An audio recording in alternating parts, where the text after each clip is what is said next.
And let's see, let me do that right there. And welcome Rita to the studio. Rita, how you doing this morning? Well, good morning. Beautiful day. It is turned out to be an okay day. Again, about an hour ago, that's a different story, but the storms are moving out of the area, and that is going to open up some time for some golfing today at the JC's mini golf course. Yes. Glad to have you here. You have been with Staircase Youth Services. You handle the Manistee County area. Yes. How many years now? I've been 11 years an outreach worker in Manistee County. Okay. We cover 6 counties, but I happen to be the one up in Manistee. All right. What count? Can I put you on the spot for the number of for the counties? Manistee, Mason. You're going to do that? I am. What do you think? Okay. Manistee, Mason, Wexford, Lake, Oceana, and Hart. All right, very cool. Did I do it? Yeah, and that's a good coverage area. Yeah. Lots of people in need for Staircase Youth Services. I know in the past we have been, not only have the team been on the air with us, but also the Backpack Bonanza is a big event. We're going to be chatting about that here in a couple of moments. But you have brought Erin with you, and tell us a little bit about Erin. Would you kind of introduce her a little bit? Well, sure. Erin Middleton's been my intern last summer, and she's finished her college degree, and Erin will be leaving us to go up to NMU for her master's, but she's currently starting a new program here in Mason County with the boss, Carrie Van Houten. All right, Erin, we're going to put you on the spot for a second. Is that okay? Yeah, Is that fair? of course. All right. Take us through this program and why you wanted to be part of Staircase Youth Services. Yeah, so our new program is a mentor program. So we're taking individuals from all over Mason County. Right now, it's only Mason County we're doing. We're not doing any of the other counties, but we're servicing first offense kids, 12 to 17 years old. And we're just going to pair them with someone in the community to come in once a month and meet with them. Mm-hmm. Mainly just trying to get them connected with their community, someone to be there for them whenever they have questions about life. And the main purpose is to find someone that has similar interests and kind of help them work towards a future career or their future goals. Yeah. Okay. And when you talk about first offense with the law, I would assume, okay. Yep, juvenile court, we're currently paired with them. All right. It's a grant through juvenile court. And I would assume, and tell me a little bit of that background there, is that as a first offender, you don't want them to continue that route. You want to try to grab them and say, hey, you know what, let's go this direction. And sometimes it requires more people involved. Is that fair? Yeah, definitely. And we're trying to pair them with someone. For us, we can only work with a kid for so long. So having a mentor in their life, they can work with them more long term than we can. Okay. It just gives them a different person to kind of ask questions outside of someone just guiding them. Okay. All right. Did you come up with this idea? What was the backstory of that? Carrie applied for the grant and then asked me to help her run it. So I did a lot of the background research in building the mentor program, all of the resources we need to do it, and we're actually just starting to find mentors. We just implemented, we have an online training we have all of our mentors do. So we're just starting that process, and I know that if anyone is interested in becoming a mentor, they can talk to our boss, Carrie Van Houten. You can find all of her information on our website. All right. Very cool. And when do you expect that this program can roll out? Obviously, you want to have your mentors in place, or a good majority of them. What do you think the timeline looks like? We're hoping to implement in August or September when the kids go back to school. Okay. We do have a couple clients that we're working with currently that could be implemented into the program once we have a good fit for them. All right. Very cool. Talking with Erin and Rita this morning, Staircase Youth Services. I actually have a couple more questions in regards to that. And then let's talk backpack program. And then obviously with the charity golf outing coming up today. When somebody is a first offender going through the juvenile court, is that then hopefully a referral from the court, or how does that work? How do you expect that to work? Yeah, so for right now, we're doing 100% referrals. So the clients will be referred from juvenile court to us. Okay. And then we're hoping to pair them with a mentor, and then they will also have 3 months or longer with our new policies. We can go up to a year with our own one-on-one counseling with them. Right. So they'll have both the mentor program and the counseling together. An ultimate goal, for 3 months or however term that they're in or helping there, what do you think the goal is? What is your goal for each one of those individuals? Yeah, so for each client, it's completely based on their goals. So at the beginning of the mentor program, the mentor will sit down with them, say, we have a year, we can accomplish whatever you want. We're hoping that it'll be related to either professional, academic, or personal goals. Okay.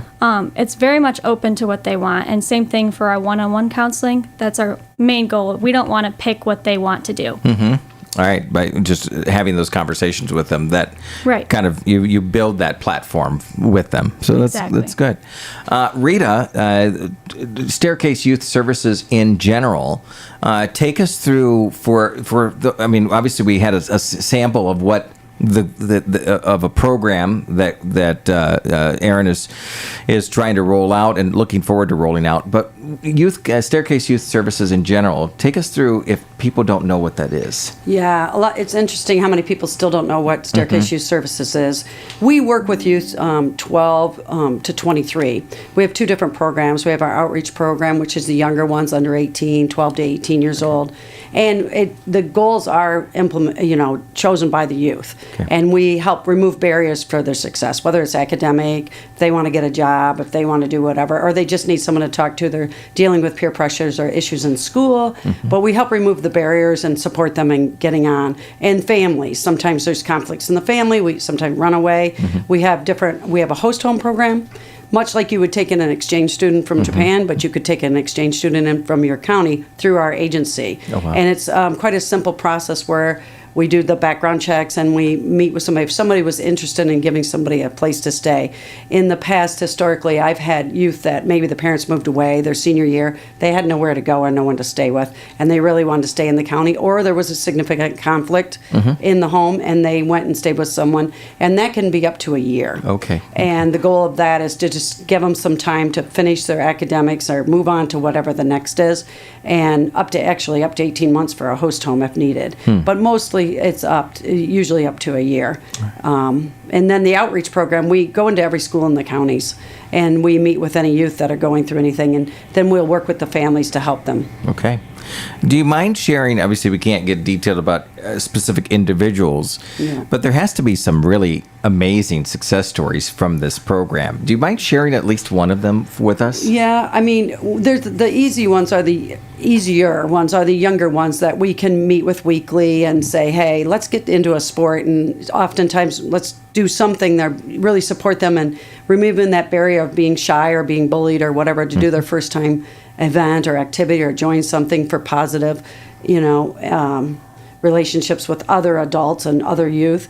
And then the older ones, if they go into host home and they're kind of on their own, we mentor them. And I actually have 3 in host home now. All 3 are off to college August 23rd. Wow. They'll all be leaving. Yeah. And they've been with me for over a year since they were in high school.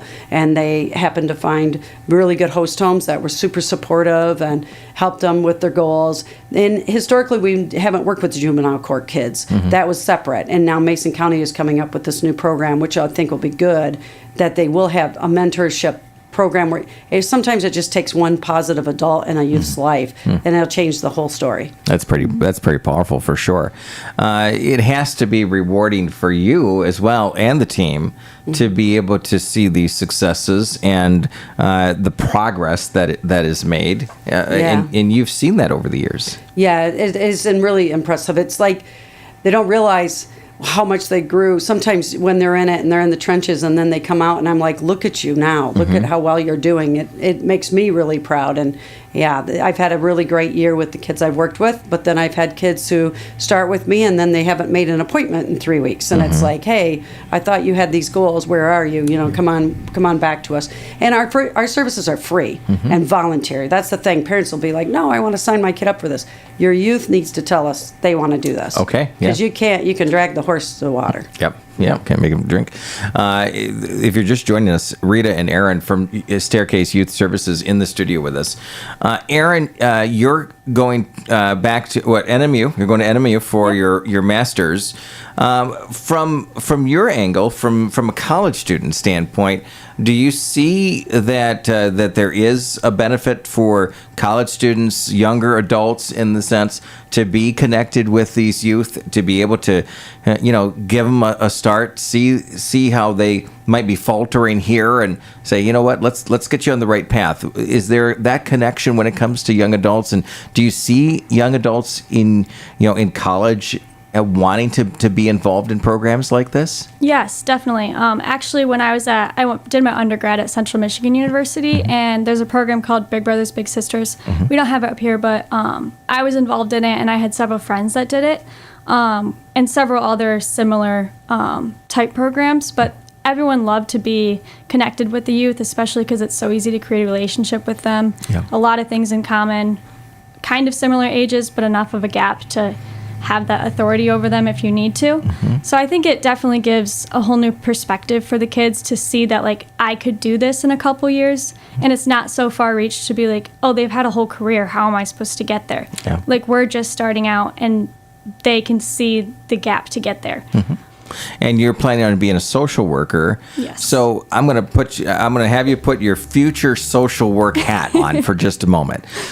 What do you see as the most challenging for today's youth, even in Mason, Manistee, Lake Oceana, in this area? What do you see as the challenges that they're going through?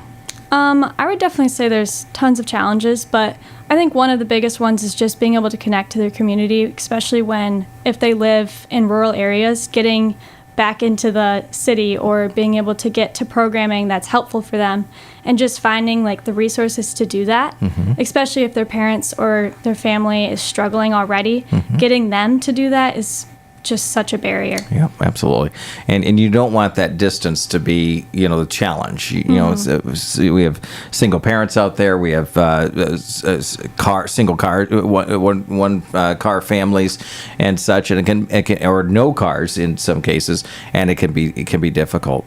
Rita, Erin are both here in the studio this morning to talk about as well the program that the JCs have. The JCs every Monday have the charity golf out, charity Mondays. That goes from 11 a.m. till 10 p.m.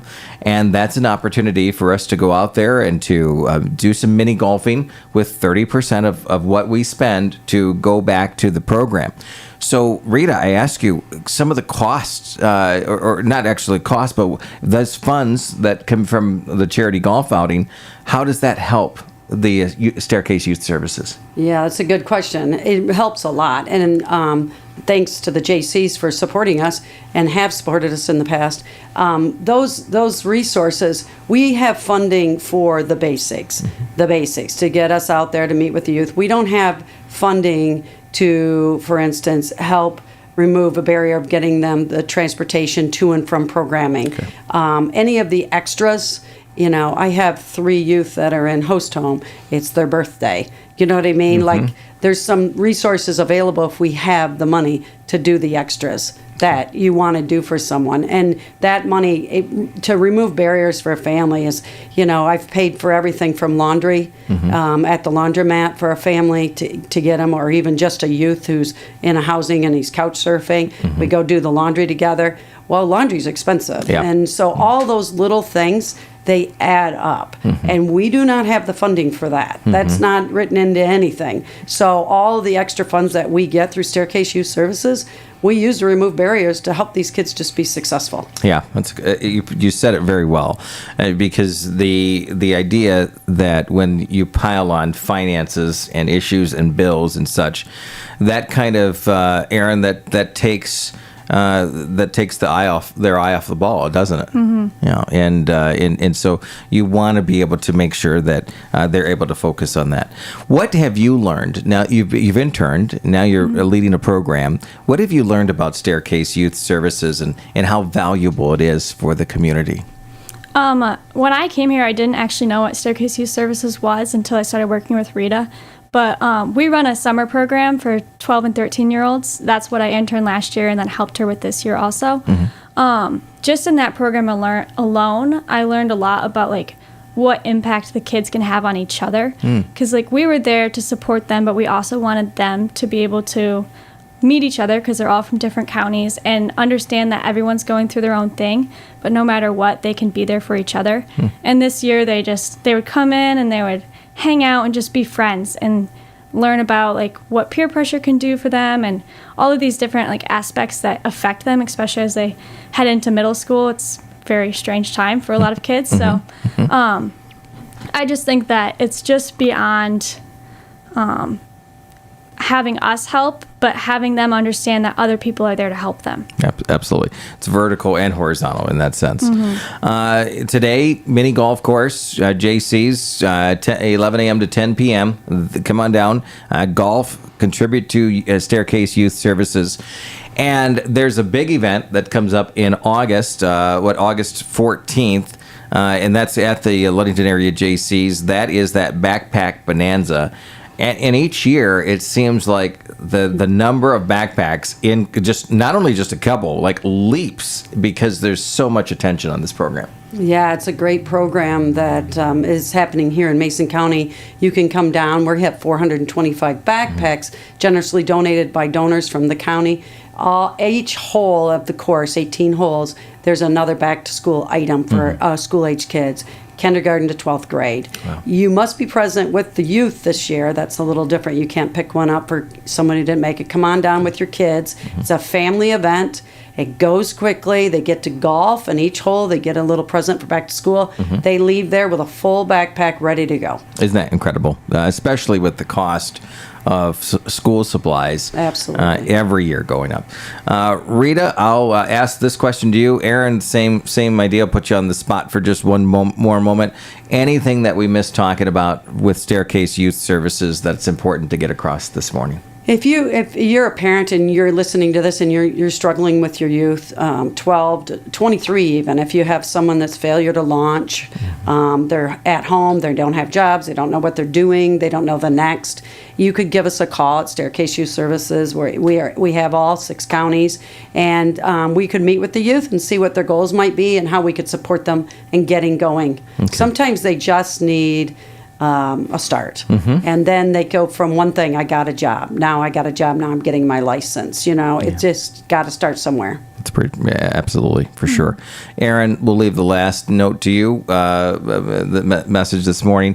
Anything that we missed talking about that you want to make sure that the community knows about Staircase Youth Services? I think one of the biggest things is if you're in the community and want to be able to help these kids, don't be afraid to reach out to Staircase Youth Services. There's always things that we can have you helping with, even if it's not directly with the kids, if that's not your thing. There's so many things you can do beyond just being there. So. Absolutely. And you're looking for mentors still. Yes, definitely. So go to the website, which is, put you on the spot, staircaseyouthservices.org. All right, there you go. And then you can sign up as a mentor.